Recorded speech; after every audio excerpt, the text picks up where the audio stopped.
Hey there, welcome back to my channel. I'm Sonia Maya if you don't know me already. I make videos on YouTube, Instagram, Patreon, TikTok, and I'm here to bring you sex education and make you feel more comfortable talking about sex. Please don't forget to like and subscribe and turn on bell notifications if you would like.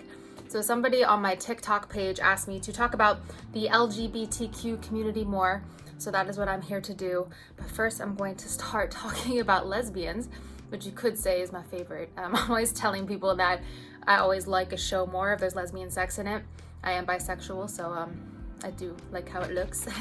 So I'm gonna talk about the difference between how lesbians have sex and how it might be perceived by heterosexuals. So first I'm gonna talk about heterosexual sex and how it might be perceived because of society, and then I'm gonna talk about what lesbian sex actually is. So if that's something you're interested in, then stay tuned. Let's talk about, again, the definition of sex. What is sex? Because a lot of people might say, oh, it's when you put the penis in the vagina, but I beg to differ. Sex is when you're connecting with another person that in a way that brings you pleasure, generally, hopefully, ending in orgasm. Not always, but you know, there's a lot of different ways to define it. Sex could be fingering, it could be the foreplay. The foreplay is the core play. It could be oral sex. It could be so many things, and it really depends on how you define it. So, like I've said in my videos before, lesbians might technically be virgins, but not really though. They lose their virginity the first time they have sex because sex means something different to them. So I want to define virginity and sex differently. How we define sex, of course, it depends on culture, perspective, imagination. The most important thing is sex should feel good. So you're having successful sex if you are receiving the pleasure, enjoying the time. That is how you are doing a good job. Not always penetrative. Let's talk about heterosexual sex. Of course, there's many positions, but if you were to ask just like a general person, they might be like, oh, well, there's like missionary and doggy. I mean, of course, there's a bunch of different positions you could do. The average sex is like 4 to 7 minutes, but more like 7 minutes for heterosexual sex. And it generally starts with foreplay. And then it, you know, there's generally foreplay, and then the penetrative, and then the orgasm. A lot of the time it's just a man having the orgasm, which isn't fair, but that everyone should finish, and everyone should finish the way that they want to. So communicate what you want with your partner. I keep hearing that a lot of men don't give oral sex. I mean, I've heard about that a lot, and I don't like it. I feel like you should be able to provide what your partner wants if that's what they want. I'm against that. I mean, no wonder there's so many straight women that like mess with lesbians, straight women that mess with lesbians because they want to get oral sex. I mean, if a man is getting his oral, why can't you get your oral? I just don't see what the problem is there. And if he's not meeting your needs, then tell him. And women should coach the men. It doesn't matter if you can't get someone to orgasm multiple times. Some people don't even like that. A lot of people don't even like the orgasm after the first one. And some people, they just like to have their one big orgasm. Some people can't even come multiple times. Some people can. It doesn't matter. It depends on the person.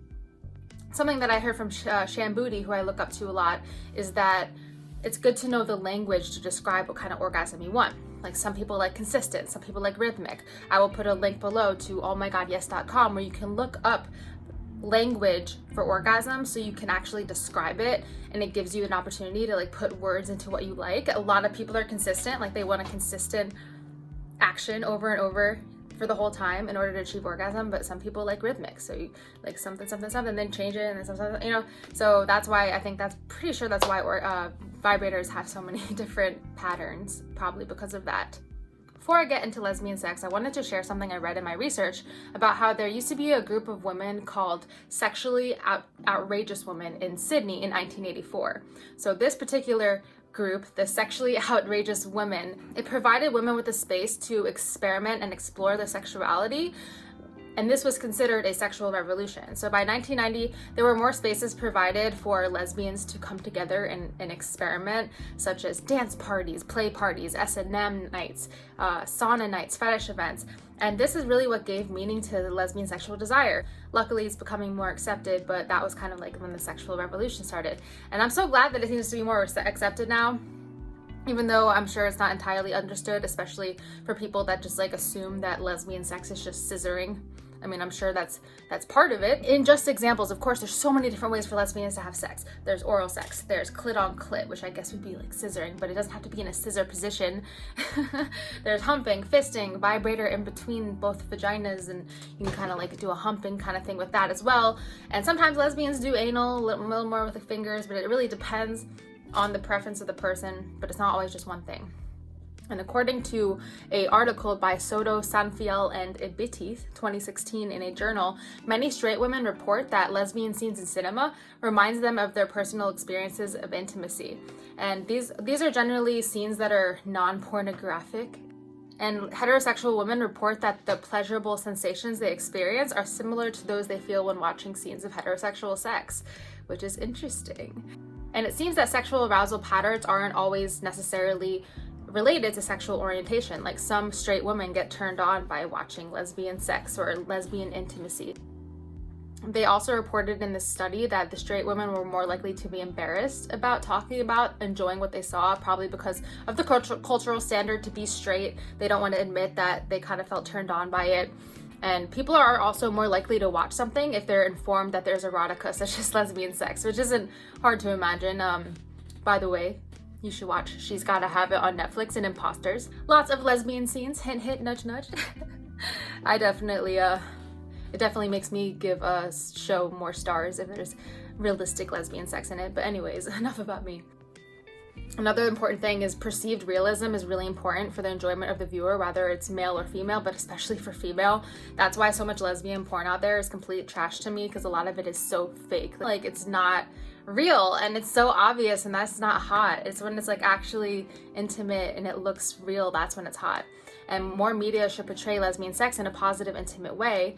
And maybe people won't assume that it's all just scissoring and strap-ons, even though people do enjoy those things and enjoy it sometimes, but that's not what it's defined as. But overall, for overall tips, whether you're lesbian, heterosexual, whatever the case may be, just in general, read body expressions and care about the needs of your partner. Take your time. The biggest sexual organ is your brain, so you want to make sure that you're not overthinking anything. You feel comfortable and confident. Praise your partner to make them feel more confident. It'll make the sexual experience a lot better. And a lot of men, if you are in a heterosexual couple and you're a woman, like a lot of men actually do care about providing the pleasure to their partner. And even though it seems that like men are getting it more than women in terms of like achieving orgasm, a lot of men report that they really get more out of the situation and the experience when they feel like they are pleasing their partners. In general, like if you're with a lover that you don't feel like they care about your needs, like I keep seeing so many comments on TikTok, like, oh, my partner won't even cuddle me. They don't give a shit. They don't want to do what I want. He won't go down on me. She checks her phone while we have sex. I'm like, what the? Like, if you need to talk about this with your partner and if they're not willing to change that for you, then that's just not a reciprocal relationship. Like, think about how it would be if it was reversed. Would they tolerate that from you? What you desire is what you deserve. In bed, in a relationship. That is the end of my rant about the view on lesbian sex and some of the research that I found on it. I did put some references below if you want to take a look at those studies I was talking about, because I think it's pretty interesting that some straight women, they get turned on by lesbian sex even though they won't have sex with the woman. But it gives them this, like, erotic memory feeling. Like when they watch lesbian sex, it gives them memories of like heterosexual intimacy, which is really interesting. Anyways, so thank you so much for watching this video. I'm going to be talking more about LGBTQ. I am the B in there. I'm the bitch in there. I mean the bisexual individual. I'm part of the community.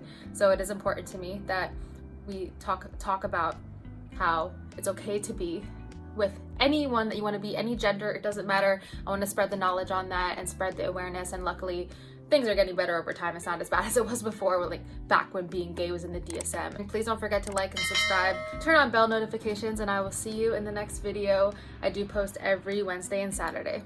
Thank you.